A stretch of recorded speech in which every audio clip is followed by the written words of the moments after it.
Well, I think that what students are demanding fundamentally is the same thing that the black community is seeking, and that's a voice in decision making, helping to make those decisions which determine and control their lives.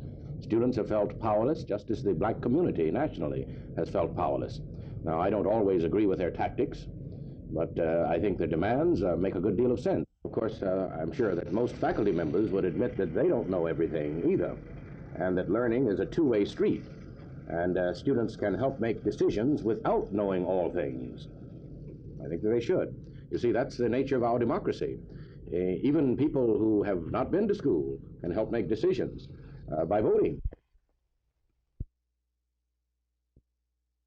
To help you.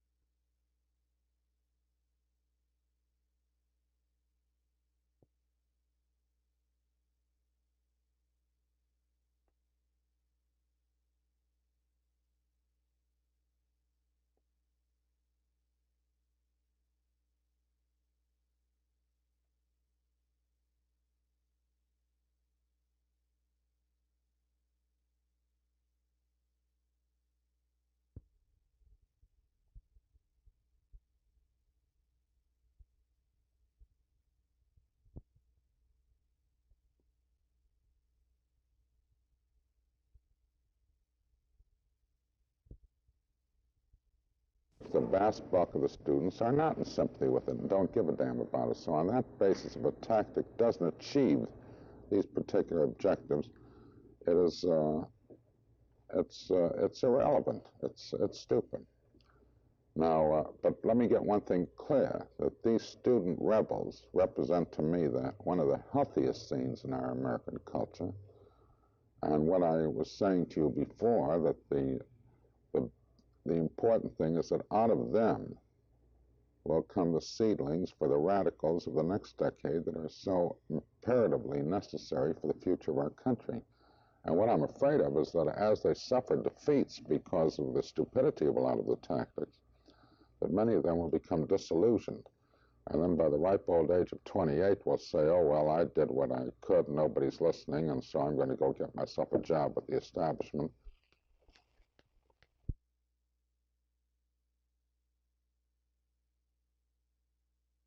The city council race in Fort Worth took on another contender and appearances of another move today. 33-year-old attorney Taylor Gandy said he will run for place number 3 on the city council. It is currently held by R.M. Sharkey Stovall.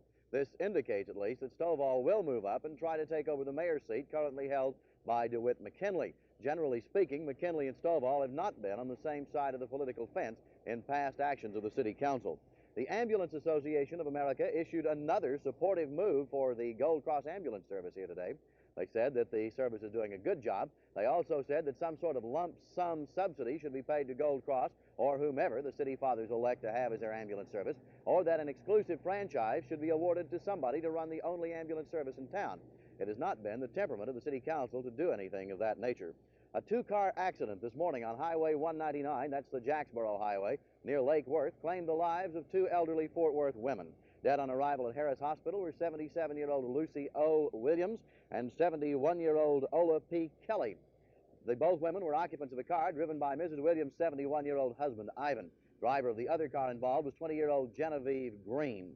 At Lake Arlington, the body of a 60-year-old man identified as Carl B. Wilson was found just at the water's edge this morning. Police theorize that the man was stabbed somewhere, probably brought to the scene by car.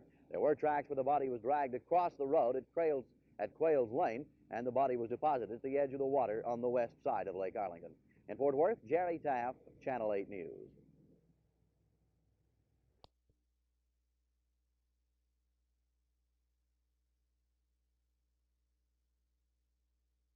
Then the costs just go up. In fact, in urban areas, recreational lands,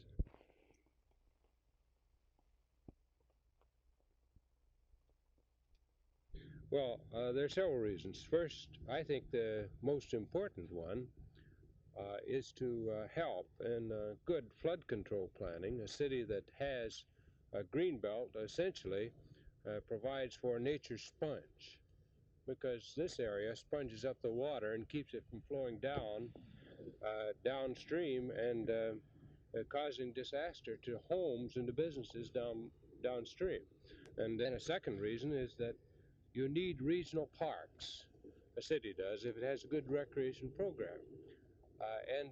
The floodplain areas are perhaps the best places to have regional parks. And therefore, since you're going to need to buy these anyway, if you're going to have a nice city, a quality area to live in, then why not have these regional parks in an area like this, in the floodplains? Then thirdly, this provides for some breakup in the monotony of the city so that you can have residences and you can have businesses, and then you can have open space like this, and finally go on the other side and have more residences and so on, so that you sort of break up the monotony of the design of the city, and that helps.